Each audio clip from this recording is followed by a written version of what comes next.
Hola a todos, esto es Reformando tu Mente Podcast. Que la paz de Dios esté con cada uno de ustedes y esperamos que se encuentren bien. Para este nuevo episodio estaremos hablando sobre la importancia de la oración y lo que ella significa para la vida de todo cristiano. Y comienzo con una pregunta. ¿Qué tan importante es la oración para nosotros? Respuesta. Es bastante importante, pero se nos hace difícil. Podemos hacer cualquier otra actividad, dígase leer un libro, ver una película, escuchar música o practicar algún deporte. Pero cuando se trata de las cosas espirituales, sentimos una pereza y buscamos una que otra excusa para no orar. ¿A qué se debe esto? ¿Por qué se nos complica sacar tiempo para la oración? Esto es debido a ese remanente de la naturaleza adámica. Es esa lucha interna en nosotros, como lo describe Gálatas 5:17. El mismo Jesús también lo dijo. El espíritu a la verdad está dispuesto, pero la carne, entiéndase el viejo hombre o naturaleza adámica, es débil. Muchos hasta suelen decir, es que no siento orar. Y es que la oración no se trata de sentimientos, lo sintamos o no, debemos hacerlo. El mismo es un mandato dado por Dios. No podemos creer en los sentimientos. Si así fuese, entonces nunca se oraría.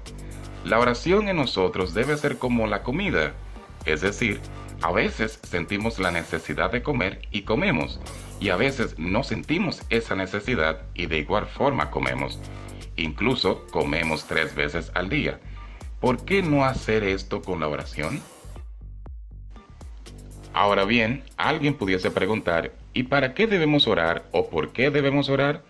La oración es el sostén del creyente para enfrentar las adversidades, y una de ellas, como explicamos en el tema anterior, es la tentación. Vea como lo dijo Jesús, velad y orad para que no entréis en tentación. Y en esta misma línea de pensamiento, John Owen dijo algo similar.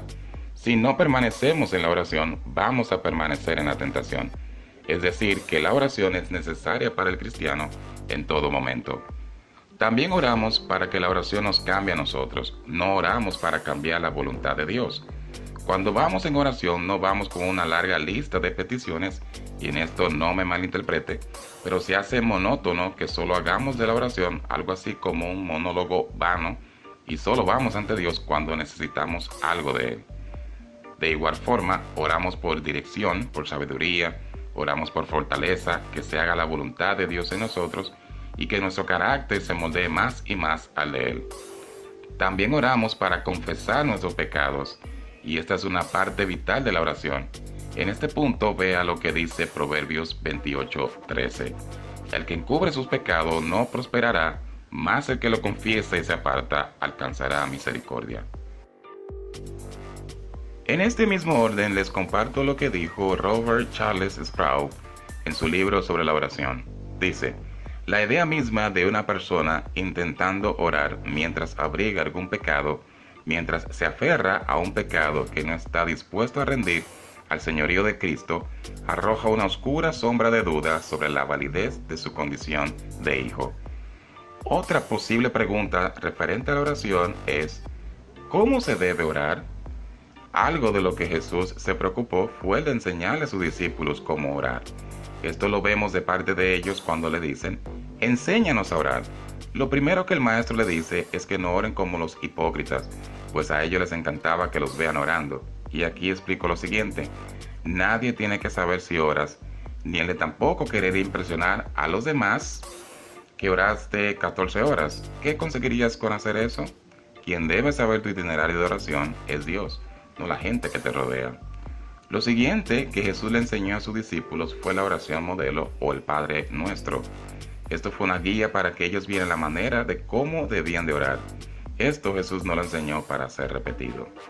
Otra alternativa para saber cómo orar es una buena lectura de la palabra de Dios, ya que nuestra oración irá más acorde a la voluntad de Él.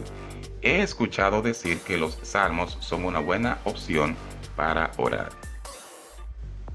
Siguiendo con el desarrollo de este tema, otro punto a tratar es cuando nuestras peticiones no son respondidas o no recibimos lo que pedimos. ¿A qué se debe esto? Muchas veces donde suele pasar es cuando hay enfermedad. Oramos una y otra vez para que Dios sane. Hasta se exige ese derecho a ser sanos. Pero como explicamos en el tema anterior, Dios no va a obrar cuando nosotros queramos, sino cuando Él quiera. Vea por ejemplo el caso de Ana, la madre de Samuel. ¿Qué tiempo duró estéril? No lo sabemos. ¿Cuál fue la causa de que ella estuviera estéril? Si usted lee el versículo 5 del capítulo 1 de Primera de Samuel, se dará cuenta que fue Dios mismo. Y en todo eso había un propósito de parte de él. Ana persistió en oración a pesar de su condición y nunca flaqueó. Eso sirvió para moldear su carácter y confianza en Dios. Al final obtuvo lo que quiso. ¿Qué nos enseña esto? A pesar de nuestras condiciones, no dejemos de confiar en Dios y no dejemos de orar. A su tiempo obtendremos lo que pedimos. También nuestras oraciones no son respondidas cuando pedimos mal o para nuestro deleite. De igual forma, cuando dicha petición no va acorde con la voluntad de Dios. Santiago 4:3 lo confirma. Pedís y no recibís porque pedís mal, para gastar en vuestros deleites. Es decir, que al momento de orar debemos evaluar nuestras peticiones a la luz de la Biblia y ver cuáles son nuestras intenciones para con eso. Otra posible pregunta dentro del tema de la oración es, ¿qué tiempo se debe de orar? Para comenzar y crear ese hábito de oración recomendaría 15 minutos, pero la oración no depende en sí de un tiempo específico. No se trata de una oración larga o corta, sino del deleite que encuentres en Dios.